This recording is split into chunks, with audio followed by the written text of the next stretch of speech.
Magandang araw mga ka-aerial defense, may ibabahagi na naman ako sa inyo. Dahil ngayong araw na ito ay may pag-uusapan tayo tungkol sa depensa, monster ship ng China at BRP Teresa Magbanua nagharap sa Zambales. Pero bago tayo magpatuloy, wag mo muna kalimutan mag-like, share and subscribe.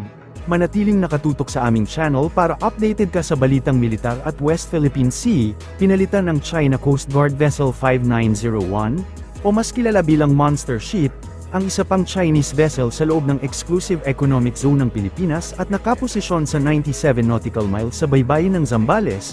Ayon sa Philippine Coast Guard, sa isang pahayag noong Sabado, sinabi ng PCG na pinalitan ng 165 meter monster ship ang CCG-3304, na unti-unting itinulak palayo ng PCG mula sa baybayin ng Zambales. Sa kabila nito, sinabi ng PCG na hinarang ng sasakyang pandagat nito na BRP Teresa Magbanua ang mga pagtatangka ng halimaw na barko na muling makalapit sa baybayin ng Zambales. Sinabi ng PCG na palagi itong nakipag-ugnayan sa radyo, na nagpapaalala sa Chinese crew na labag sa batas ang kanilang operasyon sa loob ng 200 nautical mile EEZ ng Pilipinas at walang legal na autoridad na magsagawa ng maritime patrol sa loob ng lugar.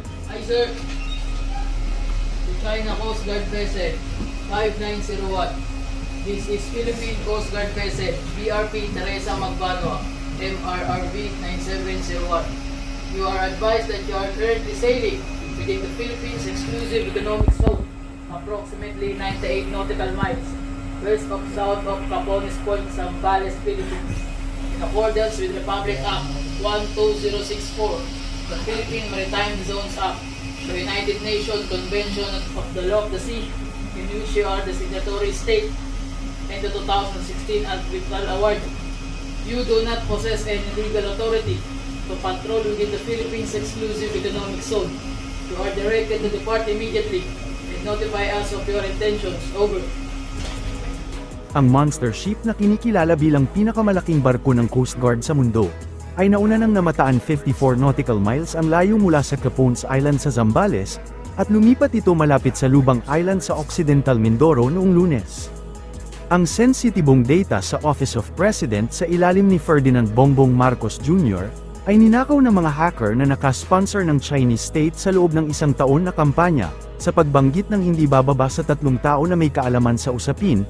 Sinabi ng ulat na kasama sa ninakaw na data ang mga dokumento ng militar na may kaugnayan sa agawan sa teritoryo sa pagitan ng Pilipinas at China sa West Philippine Sea. Inilunsad ng Chinese state-affiliated hacking group na APT-41, ang paglabag sa opisina ng Pangulo ay bahagi ng isang espionage campaign sa maraming tanggapan ng gobyerno, mga network ng ospital, at iba pang organisasyon. Karamihan sa mga pag-atake ay inilunsad mula unang bahagi ng 2023 hanggang June 2024. Nang tanungin tungkol sa parehong ulat, sinabi ng Armed Forces of the Philippines nitong Martes na regular na nangyayari ang cyber attacks.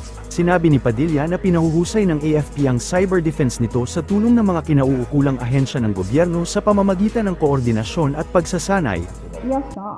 In terms of our cybersecurity efforts, as you've seen, kahit dun po sa ating command conference that just recently conducted, yun po yung emphasis ng ating President, which is our Commander-in-Chief, for us to fortify our cyber defenses and also venture out towards different agencies as well.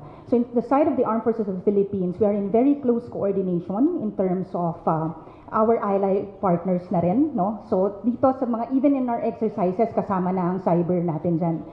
Cyber security defenses, kasama na sa balikatan exercises and other exercises that we hold.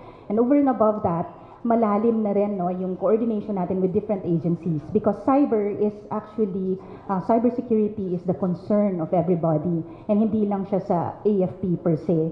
But in terms of the AFP, we have been trying to tweak our organization to the contemporary new challenges, which is very heavy na din on cyber. So as you have witnessed, no, in the past months, we have activated our cyber command. So kasama na din dyan in tandem with our intelligence command. So we're looking at all of this, and it's a given na talaga naman pong nandyan yung mga threats in the cyber domain. But what is important is that we are able to detect and we are able to deter this attack.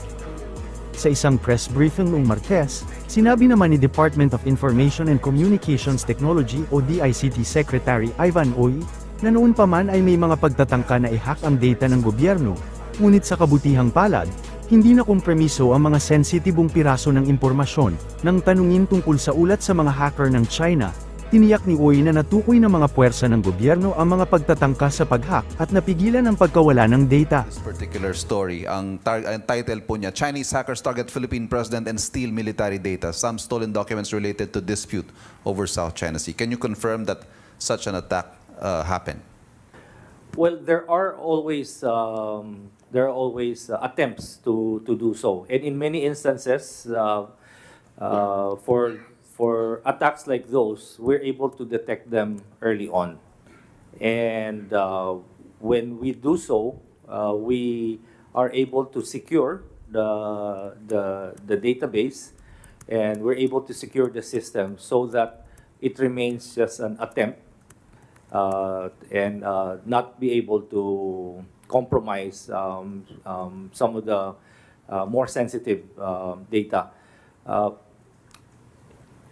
In some instances, attacks occur on the public-facing sites. So, example, we have help desks that are open to the public so that the public can regularly report, let's say, their concerns.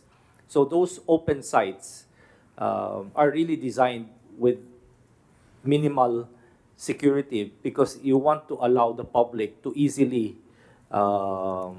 communicate with the different government agencies. So in most instances, yun ang unang tina-target ng mga hackers, and we